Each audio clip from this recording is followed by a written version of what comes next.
이 시간 하나님께서 우리에게 주시는 말씀 보도록 하겠습니다. 신약성경 히브리서 2장 1절 1절 말씀입니다.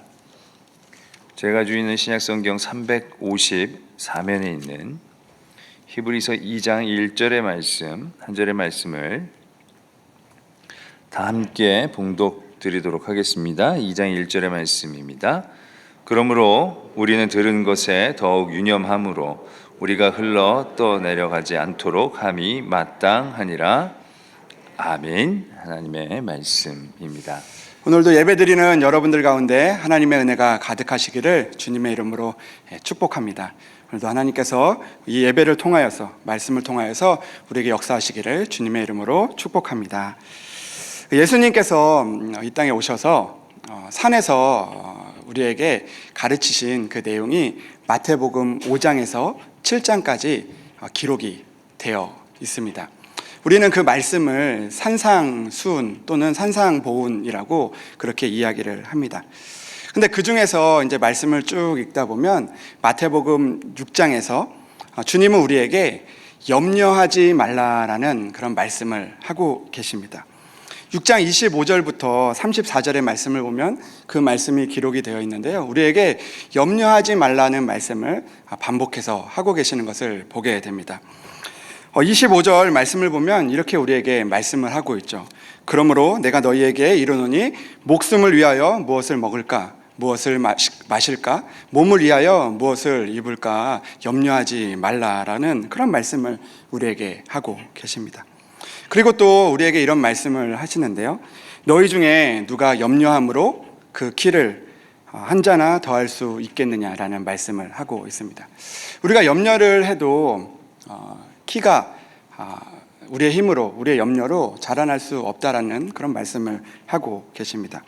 또 다시 반복해서 우리에게 이렇게 말씀하시는데요, 그러므로 염려하여 이르기를 무엇을 먹을까, 무엇을 마실까, 무엇을 입을까 하지 말라. 이는 다 이방인들이 구하는 것이라. 너희 하늘 아버지께서 이 모든 것이 너희에게 있어야 할 줄을 아신다 라고 말씀을 하고 계십니다. 그러면서 또 이렇게 말씀하시죠. 그런즉 너희는 먼저 그의 나라와 그의 의를 구하라. 그리하면 이 모든 것을 너희에게 더하시리라. 이렇게 말씀하고 계십니다. 그러면서 마지막으로 그러므로 내일 일을 염려하지 말라. 내일 일은 누가 염려하는 거라고요? 내일이 염려할 것이요 한날의 괴로움은 그날로 족하다라고 주님께서 말씀하고 계십니다. 주님은 우리에게 세상 일에 대해서 염려하지 말라고 말씀하고 계십니다. 염려는 이 마태복음에 기록되어 있는 이 염려라는 이 단어는 헬라어로 그 메림나오인데요, 이 메림나오의 뜻은 무엇이냐면 나누어지다, 또 분열되어지다라는 그런 뜻이 담겨져 있습니다. 그러니까 우리가 염려를 할 때 하나님 앞에 우리의 마음을 모으는 그 마음들, 하나님으로 향하는 그 마음, 하나님과 내가 하나 되는 그 마음이 염려할 때, 이 메림나오가 들어올 때 그때 우리가 마음이 나누어지고, 그리고 하나님을 향해 집중하는 그 마음들, 하나님께서 우리에게 주시는 그 은혜들을 잊어버리고 살아갈 때가, 그리고 그 능력을 우리가 누리지 못할 때가 많이 있기 때문에 주님은 오늘도 우리에게 염려하지 말라고 이야기를 하고 계십니다. 염려는 마음이 하나로 모아지지 않고 나누어지는 것이기 때문인데요, 그렇기 때문에 염려는 하나님으로 향하는 그 마음을 나누게 하는 것입니다. 그렇기 때문에 오늘 이 자리에 있는 저와 여러분들이 오늘도 주님의 말씀을 기억하면서 염려하여서 우리의 마음이 하나님으로부터 나누어지는 것이 아니라 오늘도 하나님을 붙들고 염려보다는 하나님께 기도함으로 우리가 하나님과 함께 동행하는, 하나님의 능력을 누리며 살아갈 수 있는 그런 저와 여러분들이 되기를 주님의 이름으로 축복합니다. 그런데 이제 6장 25절부터 34절의 말씀을 통해서 주님은 우리에게 염려하지 말라고 말씀하시는데, 그런데 이후 7장의 말씀을 보면 주님께서 우리에게 염려하라라고 하시는 그런 말씀이 등장합니다. 분명히 주님께서 우리에게 염려하지 말라 이렇게 이야기를 하시는데, 이후 7장 6절의 말씀을 보니까 주님은 우리에게 염려하라라는 그런 말씀을 하고 있는 것을 보게 됩니다. 7장 6절의 말씀인데요. 주님은 제자들에게 이렇게 말씀하십니다. 거룩한 것을 개에게 주지 말며 너희 진주를 돼지 앞에 던지지 말라. 그들이 그것을 발로 밟고 돌이켜 너희를 찢어 상하게 할까 염려하라. 주님은 염려하지 말라고 말씀하셨지만 그러나 우리에게 또한 염려해야 할 것에 대해서 말씀을 하고 있다는 것입니다. 여기서 등장하는 이 염려하라의 그 염려는 나누어지다를 의미하는 그런 메림나오라는 헬라어가 쓰여지지 않았고 우리가 잘못되지 않도록 늘 우리가 조심할 수 있도록 그렇게 우리에게 당부하는 그 말씀이라는 것을 우리는 기억해야 합니다. 여기서 등장하는 이 염려라는 이 말씀은 오늘 우리가 읽은 히브리서 2장 1절의 말씀에 나오는 더욱 유념하라는 그 말씀에 더 가깝다고 할 수가 있습니다. 여러분, 유념이라는 말씀이 무엇입니까? 유념하다라는 그 말씀. 사전적으로 이 유념하다라는 말씀을 찾아보면요, 이렇게 기록되어 있습니다. 마음에 두고 계속 생각하는 것. 이것이 바로 유념이라는 것입니다. 주님은 우리에게 있는 거룩한 것을 세상에 던져지지 않도록, 우리에게 주신 그 진주를 돼지에게 던져지지 않도록 우리에게 유념하기를, 염려하기를, 그리고 그것을 조심하기를 말씀하고 있다는 것입니다. 왜 그렇습니까? 그것이 우리의 소중한 것이 그 개나 돼지에게 던져지는 것에서 끝나는 것이 아니라 그 뒤에 말씀을 보면 그 우리가 쉽게 내줬던 그 거룩한 것, 우리가 쉽게 내줬던 그 진주가 결국에는 우리가 버려지는 것 같지만 결국에는 그것이 결국 우리가 찢어지고 상하게 될 수 있다는 것을 알려주시기 때문에, 그렇게 될 수 있기 때문에 더 염려하라고 말씀하고 있다는 것입니다. 사랑하는 여러분, 오늘도 우리에게 주신 하나님의 거룩한 은혜가 있는 줄 믿습니다. 하나님께서 우리에게 거룩한 그 은혜, 그 소중한 은혜들을 우리에게 주셨음에도 불구하고 그것을 쉽게 개나 돼지에게 던지듯이 세상에 그것들을 내어주지 않는 그런 저와 여러분들이 되기를 주님의 이름으로 축복합니다. 그렇다면 주님이 말씀하시는 이 거룩한 것, 그 진주는 무엇이겠습니까? 그 이후에 나오는 7장 7절의 말씀을 보면 이렇게 기록되어 있는데요. 구하라, 그리하면 너희에게 주실 것이요. 찾으라, 그리하면 찾아낼 것이요. 문을 두드리라, 그리하면 너희에게 열릴 것이니 구하는 이마다 받을 것이요 두드리는 이에게 열릴 것이니라 라는 말씀을 하고 있습니다. 그러니까 7장 6절에서 우리에게 거룩한 것, 개에게 던지지 말고 우리의 진주를 돼지에게 주지 말라고 이야기를 하면서 그 이후에 이 기도의 능력에 대해서 우리에게 이야기하고 있다는 것입니다. 아마 그렇다면 이 거룩한 것, 진주는 이 말씀을 통해서 보면 이 말씀과 같이 우리에게 있는 그 기도의 능력, 그 기도의 은혜, 아니 하나님의 그 능력이 우리에게 있음을 이야기해주고 있다는 것입니다. 그러나 더 넓은 의미로 이 기도의 능력뿐만 아니라 거룩한 것, 주님이 말하는 이 비유로 말하는 진주는 하나님께서 우리에게 베풀어 주셨고 또 우리에게 베풀어 주시고 또 앞으로 우리에게 베풀어 주실 끝없는 하나님의 은혜와 능력과 선물들에 대한 비유라고 할 수 있을 것입니다. 예를 들어서 지금 우리가 예배를 드리고 있지 않습니까? 우리가 드리는 이 예배가 하나님이 우리에게 주신 그런 거룩한 것, 진주라고 말할 수 있을 것입니다. 오늘 이 예배가 하나님이 우리에게 주신 은혜이며 선물이며 능력이라는 것입니다. 그런데 이 예배를 통해서 우리가 이 거룩한 것을 혹시 세상에 내어주거나 아니면 다른 것에 그것을 빼앗기고 있지는 않은지 우리의 모습을 돌아볼 필요가 있다는 것입니다. 또 무엇이 있겠습니까? 아마 우리에게 주신 하나님께서 우리에게 선물로 주신 가족들, 우리의 자녀들 또한 거룩하고 또 소중한 진주와 같은 그런 하나님의 은혜이며 또 하나님의 능력이라고 할 수 있습니다. 그러나 그 하나님의 그 귀한 선물들, 그 소중한 것, 소중한 그 가족들을 우리는 어떻게 대하고 있는지 돌아보아야 한다라는 사실입니다. 그뿐만 아닙니다. 우리에게 주신 하나님이 주신 오늘이라는 시간, 또 우리에게 주실 그 시간들, 우리에게 주실 그 건강들, 그 모든 것이 우리에게는 너무나 소중한 것이고 우리에게로부터 오는 것이 아니라 하나님께로부터 나에게 주신 귀한 능력이며 선물이며 또 은혜임을 우리는 기억해야 한다라는 것입니다. 여러분, 그렇다면 오늘 우리에게 주신 하나님의 그 소중한 은혜들, 소중한 그 선물들을 우리는 오늘 하루, 아니 지금까지 어떻게 하며 지내왔는지 우리의 모습을 돌아볼 필요가 있다는 것입니다. 그것이 과연 나의 능력이 되었는지, 그것이 과연 나의 기쁨이 되었는지, 그것이 과연 나에게 은혜가 되었는지, 우리가 아니면 그것을 버리고 쉽게 버리고 잊고 흘려보내고 있는 그런 모습은 아닌지 우리의 모습을 돌아볼 필요가 있다는 것입니다. 하나님은 우리에게 주신 그 모든 것을 통해서 거룩한 능력을 보이기를 원하시고 또 하나님의 말씀이 선포되기를 원하시고 하나님의 은혜를 세상 중에 선포하기를 오늘도 원하고 계신다라는 사실입니다. 그런데 여러분, 생각해 보면 소중한 것, 나에게 있는 그 진주를 오늘 주님이 하신 말씀처럼 개나 돼지에게 그렇게 쉽게 던져주는 사람은 아마 없지 않을까 싶습니다. 하나 예를 들어서 내가 만약 지금 정말 좋은 진주가 있는데 또 나에게 금덩이가 있는데 나에게 정말 소중한 것이 있는데 중요한 것이 있는데 그것을 쉽게 다른 낯선 사람이나 또 도둑들에게 그런 것들을 쉽게 내어주는 사람은 없을 거라는 것입니다. 여러분 어떻습니까?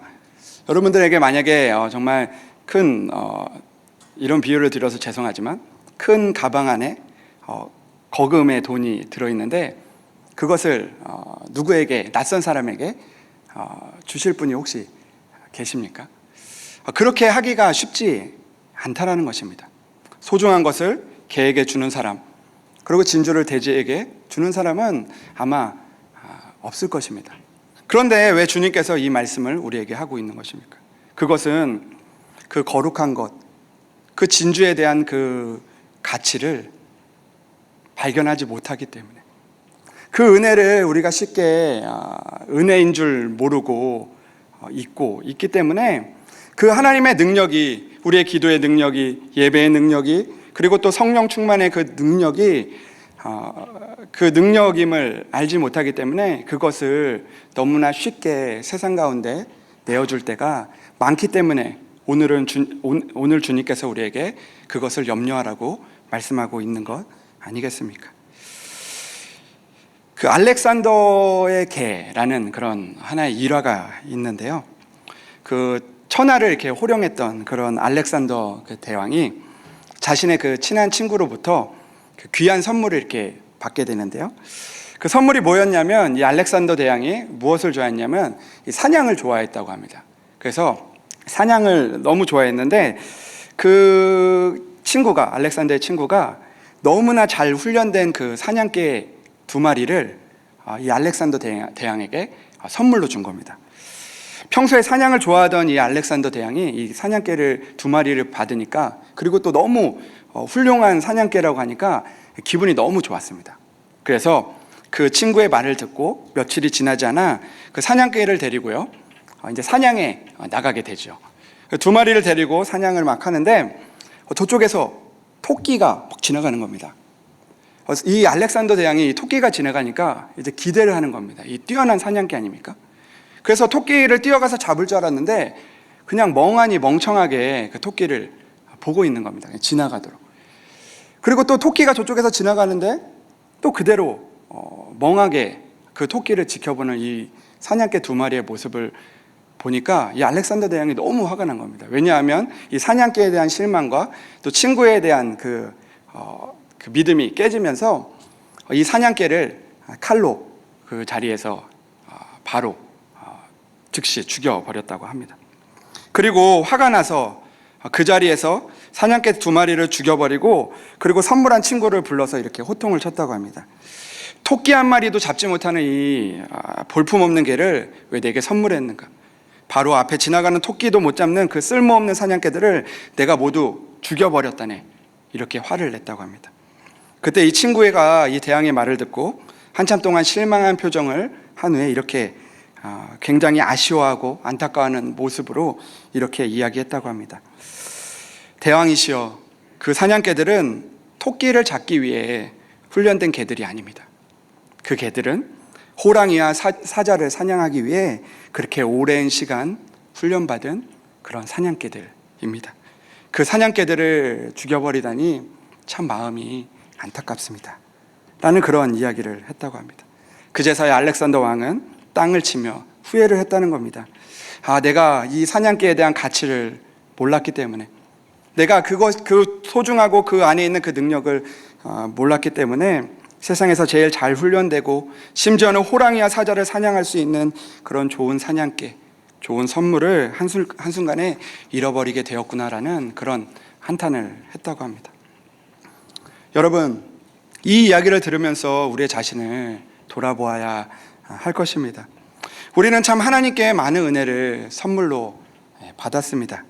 그 안에 담겨진 능력, 그 소중함, 그것을 우리가 모를 때, 우리가 기도하다가도 내 기도는 이거밖에 안 되는 건가? 이게 과연 기도의 능력인가? 그 기도의 능력을 우리가 경험하지 못하고 체험하지 못할 때 그것들을 너무나 쉽게 버리는, 그것을 알지 못하는 우리의 안타까운 모습들이 혹시 우리 가운데 있지는 않습니까? 누군가 기도의 능력이 있다라고 그렇게 이야기를 하는데 왜 나는 그런 능력을 발견하지 못하는 것입니까? 그 안에 있는 하나님의 능력을 우리가 믿지 못하고 알지 못하기 때문은 아닙니까? 돌아보면 하나님의 주시는 은혜와 능력이 얼마나 컸는지 모릅니다. 일상의 은혜들, 사랑하는 자녀들, 우리에게 주어진 그 시간들, 우리에게 주신 그 기도의 능력들, 말씀의 능력들, 성령 충만함의 능력들 말입니다.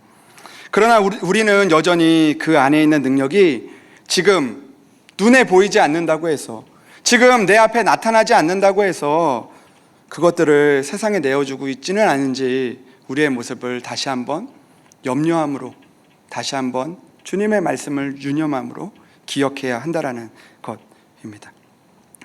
우리의 시간을 세상 앞에 혹시 내던지고 있지는 않으십니까?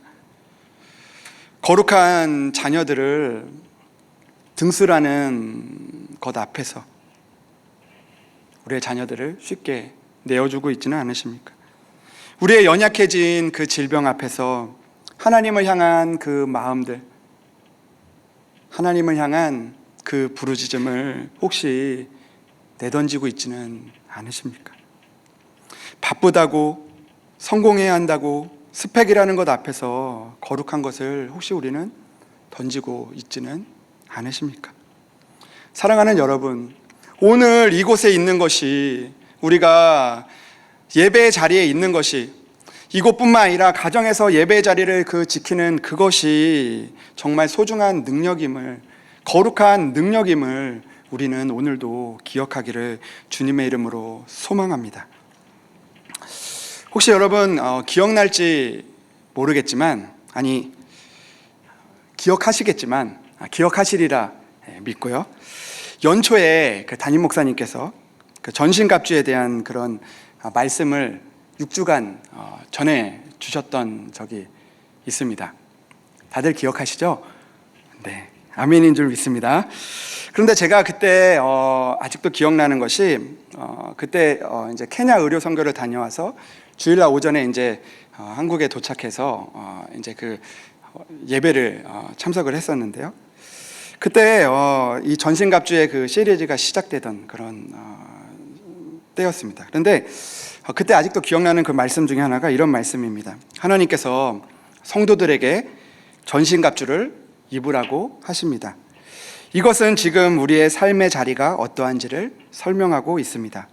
전신갑주는 전쟁할 때 입는 것이고 지금은 전시라는 뜻입니다. 지금 우리는 삶의 자리를 너무 안일하게 여기고 있습니다. 그렇게 우리는 하나님의 전신갑주를 취하는 삶을 살아야 합니다.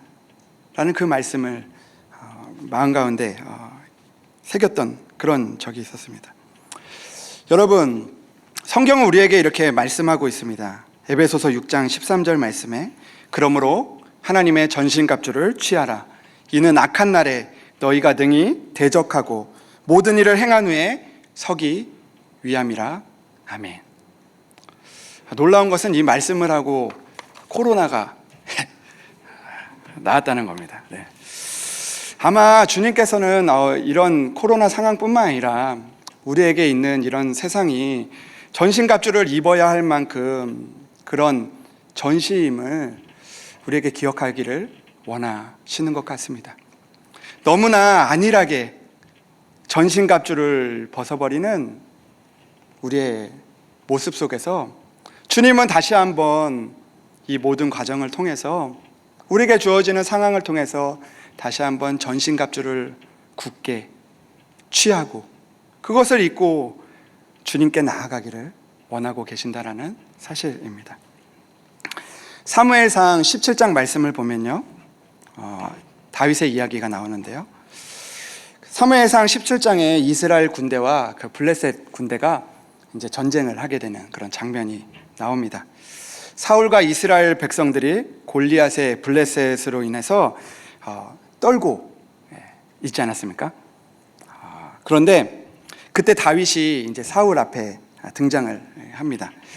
그리고 사울에게 내가 골리앗에게 나가야 되겠다고, 내가 하나님을 욕하는 저 골리앗에게 나가야 되겠다라고 그렇게 말하면서 사무엘상 17장 37절에 이렇게 이야기를 하고 있는데요. 어떻게 이야기하냐면 또 다윗이 이르되 여호와께서 나를 사자의 발톱과 곰의 발톱에서 건져내셨은즉 나를 이 블레셋 사람의 손에서 건져내시리이다, 이렇게 고백을 하고 있습니다.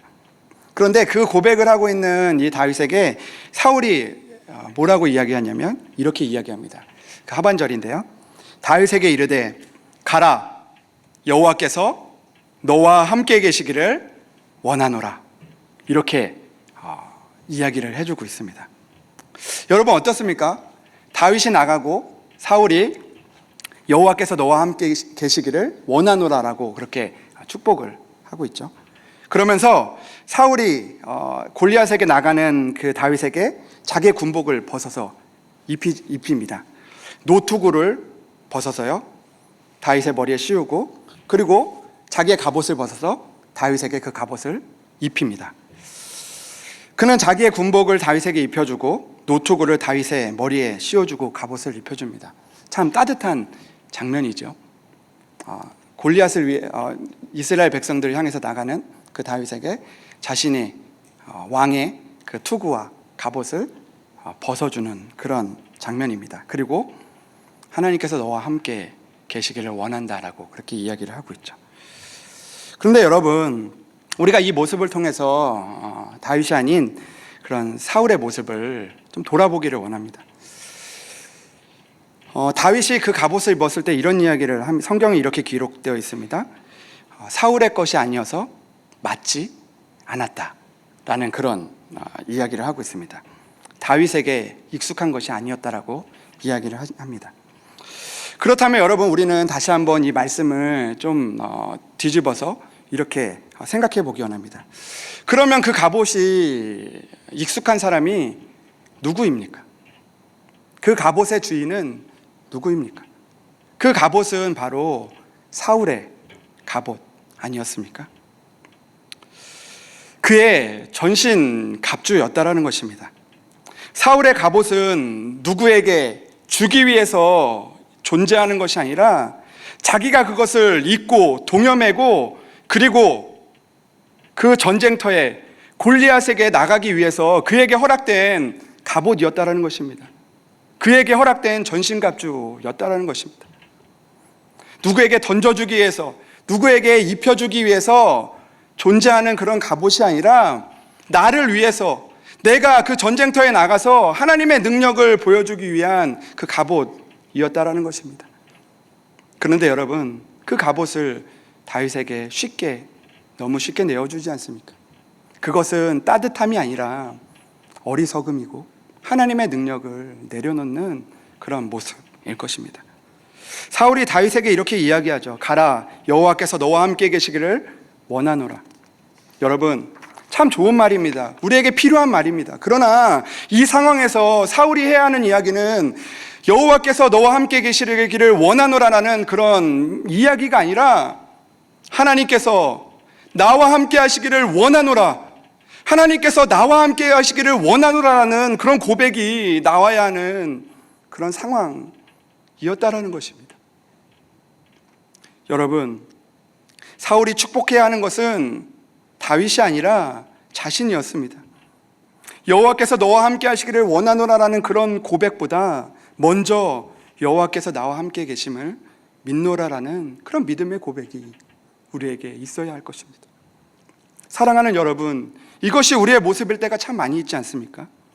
나와 함께 하시는 하나님이 아니라 남에게 함께 하시는 그 하나님의 모습을 볼 때가 많이 있다는 것입니다.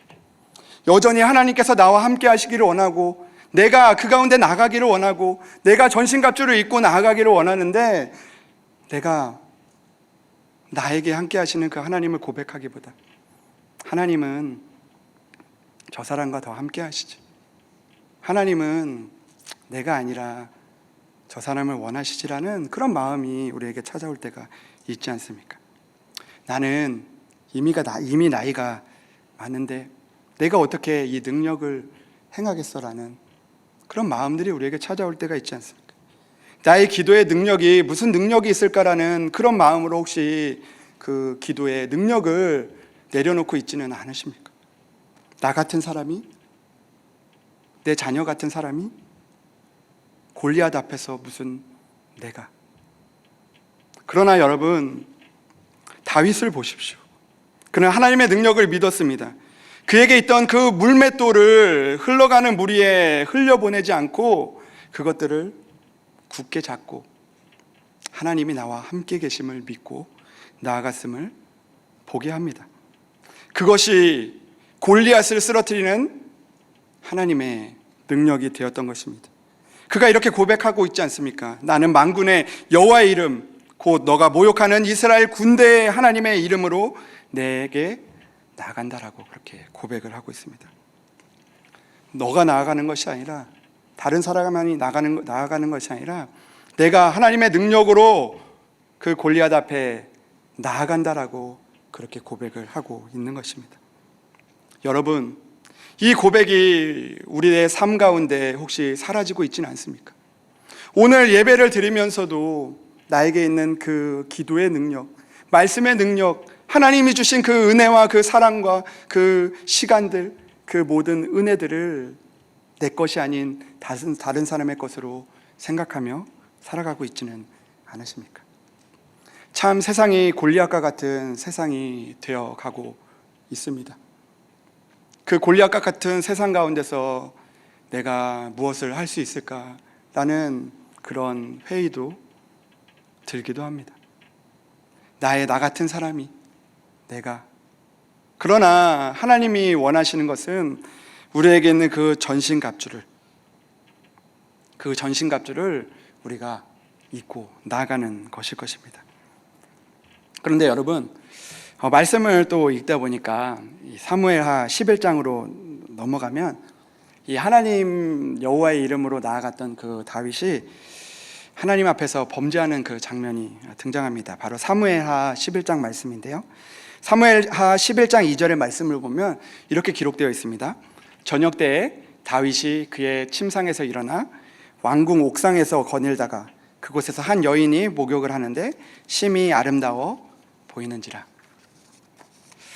그는 이 사건으로 인해 그 거룩한 것, 하나님이 주신 그 소중한 은혜를 저버리게 되는 그런 사건을 저지르게 되는데요. 그런데 이 사건이 이루어지게 된, 시작되고 있는 그 이야기를 성경은 분명하게 우리에게 이야기해주고 있습니다. 사무엘하 11장 1절 말씀인데요. 우리가 함께 봉독하기 원하는데요. 그 앞부분만 그의 그 출전할 때가 되매라는 그 말씀, 거기까지만 우리가 읽겠습니다. 우리 함께 읽겠습니다. 그 해가 돌아와 왕들이 출전할 때가 되매. 아멘. 이 사건이 일어나게 된 그 이유 앞에 성경은 이렇게 이야기하고 있습니다. 왕들이 출전할 때가 되었다는 것을 미리 설명을 하고 있습니다. 전신갑주를 입고 나아가야 할 때였습니다. 그러나 그는 요압과 그의 부하들과 온 이스라엘 군대를 보내고, 그리고 11장 1절 말씀 뒷부분을 보면 다윗은 예루살렘에 그대로 있더라 라고 그렇게 기록이 되어 있습니다. 왕이 출전할 때가 되었음에도 불구하고 그는 그대로 있었다라고 그렇게 기록하고 있습니다. 그대로 있는 것, 여러분, 그대로 있는 것이 죄입니까? 그대로 있는 것이 여러분 그 소중한 것을 잃어버리게 되는 것입니까? 그런데 성경은 분명하게 이야기하고 있습니다. 우리가 그대로 있을 때 이것이 우리에게 주신 능력을 잃어버리게 할 때가 있다는 것을 우리는 주목해야 합니다. 한 달란트를 땅에 묻어둔 사람처럼 말입니다. 왜냐하면 우리가 그대로 있는 것 같지만, 내가 그냥 이렇게 있으면 되는 것 같지만 세상은 우리를 절대로 그대로 두지 않기 때문입니다. 정말 우리가 잔잔한 것 같지만 세상은 우리를 흘러 떠내려가는 그 물 위에 두기 때문입니다. 그래서 우리가 오늘 읽은 말씀은 우리에게 분명히 이렇게 이야기하고 있습니다. 그러므로 우리가 들은 것에 더욱 유념함으로 우리가 흘러 떠내려 가지 않도록 함이 마땅하니라. 아멘. 오늘도 우리를 흘러 떠내려가게 하는 그런 물살 속에서 어쩌면 잔잔한 것 같지만 그 안에서 우리는 있게 된다는 것입니다. 그렇게 우리는 하나님의 말씀을 더욱더 유념해야 합니다. 하나님의 능력을 더욱더 기억해야 합니다. 전신갑주를 입어야 하는 것입니다. 예전에 그 신대원에 이제 들어가서 제가 그 겨울방학이었는데요. 그 겨울방학 때 그 헬라어 수업을 이제 계절학기를 통해서 들었던 적이 있습니다. 근데 지금 생각해도 힘들 만큼 굉장히 힘들었던 그런 기억이 있는데요. 근데 한 달 4주 동안 매일 헬라어 수업을 이제 5일 동안 계속 듣는데, 몇 시간씩 이제 계속 들었는데, 이 헬라어 공부도 힘든데 이제 그 선생님이 헬라어 단어 그 50개를 매일마다 내주는 겁니다. 그 다 외워가지고 그 이제 그 다음 날 매일마다 이제 시험을 보는 건데, 쪽지 시험처럼 막 이제 보는 겁니다. 그런데 그 헬라어 공부만 하면 괜찮은데, 그때 그 교육 전도사로 사역을 할 때였는데, 그 당시에 제 기억에 이제 그 교회까지 한 전철로 1시간 넘는 그 전철로만 1시간 넘는 거리를 왔다 갔다 하면서 또 성경학교를 또 준비하면서 왔다 갔다 하니까 이렇게 많이 이렇게 마음속에 지쳐가는 걸 넘어가지고 약간 좀 이렇게 좀 쓰러질 것 같은 그런 시기들을 좀 맞았던 적이 있었습니다. 그런데 어느 날 이 헬라어 교수님께서 그 수업 시간에 그 두 가지 일을 저희들에게 해주셨는데, 제가 그 두 가지 일을 통해서 좀 힘을 얻었던 적이 있습니다. 그게 뭐였냐면, 하나는 이 그 헬라어 그 교수님께서 이제 그 수업 시간에 노래를 불러주셨습니다. 어떤 노래를 불러주셨냐면 그 찬양이 아니라 가요였는데 힘을 얻었습니다. 그 강산의 노래였는데요. 강산의 노래 중에서 넌 할 수 있어라는 그런 노래가 있습니다. 후회하고 있다면 깨끗이 잊어버려, 가위로 오려낸 것처럼 다 지난 일이야. 후회하지 않는다면 소중하게 간직해, 언젠가 웃으며 말할 수 있을 때까지. 너를 둘러싼 그 모든 이유가 견딜 수 없이 너무 힘들다 해도 너라면 할 수 있을 거야. 할 수가 있어. 그게 바로 너야. 굴하지 않는 보석 같은 마음 있으니. 이게 힘이 많이 되더라고요. 근데 이거에 중요한 게 아니라 그 다음 다음 일에서 더 큰 힘을 얻었는데요. 그 교수님께서 칠판에 이런 글씨를 썼습니다. 어떤 글씨를 썼냐면 한자 성어를 이렇게 쓰셨는데요. 그 제가 가져왔습니다. 어떤 한자 성어냐면요, 이 한자 성어입니다, 여러분. 네, 밑에 제가 달아놨죠. 네. 뭐라고 써있냐면 학문 여역수행주 부진 즉퇴라는 그런 말입니다. 근데 아직도 참 그 시간들이 기억에 남는데요. 이게 무슨 뜻이냐면, 학문은, 우리가 공부는 거슬러가는 그런 물 위의 배와 같아서 앞으로 가지 않으면 즉시 뒤로 흘러간다 라는 그런 이야기였습니다. 이 떠내려가는 그 물 위의 배와 같다는 말씀이 참 마음에 와닿는데요. 그래서 그 말씀을 듣고 제가 이런 한자 성어를 만들어냈습니다. 이제 다음인데요. 네. 신앙 여역 수행주 부진 즉퇴. 이거 제가 만든 겁니다. 네. 믿음은요, 물살에 떠내려가는 그런 배와 같아서요. 앞으로 즉시 가지 않으면 바로 물러난다라는 그런 의미입니다. 아멘이십니까? 네, 감사합니다. 네. 믿음은 물살에 떠나려가는 배와 같아서 앞으로 가지 않으면 즉시 우리는 물러나게 된다라는 것입니다. 요즘 우리가 사는 이 시대가, 골리앗과 같은 이 세상이 참 그런 것 같습니다. 우리가 오늘도 주님께 한 발 전진하지 않으면, 오늘도 하나님 앞에 가까이 가지 않으면 우리에게 있는 소중한 능력들과 하나님의 은혜들을 잊어버리기가 참 쉬운 시간들입니다. 그래서 우리는 이 소중한 예배를 지켜나가고 우리에게 주신 소중한 그 능력들을 행하며 나가야 할 것입니다. 사랑하는 여러분, 지금 우리는 가만히 있는 것 같지만 흘러 떠내려가는 물 위에 있는 시기입니다. 우리에게 능력 주시는 하나님 앞에서 우리가 더 하나님께 가까이 갈 수 있도록, 그 능력을 행하며 나아갈 수 있도록 오늘도 흘러 떠내려가지 않도록 더욱 유념하며 하나님 앞에 나아갈 수 있는, 그래서 그 소중한 하나님의 능력들을 다윗과 같이 그렇게 행하며 나아갈 수 있는 그런 저와 여러분들이 되기를 주님의 이름으로 축복합니다.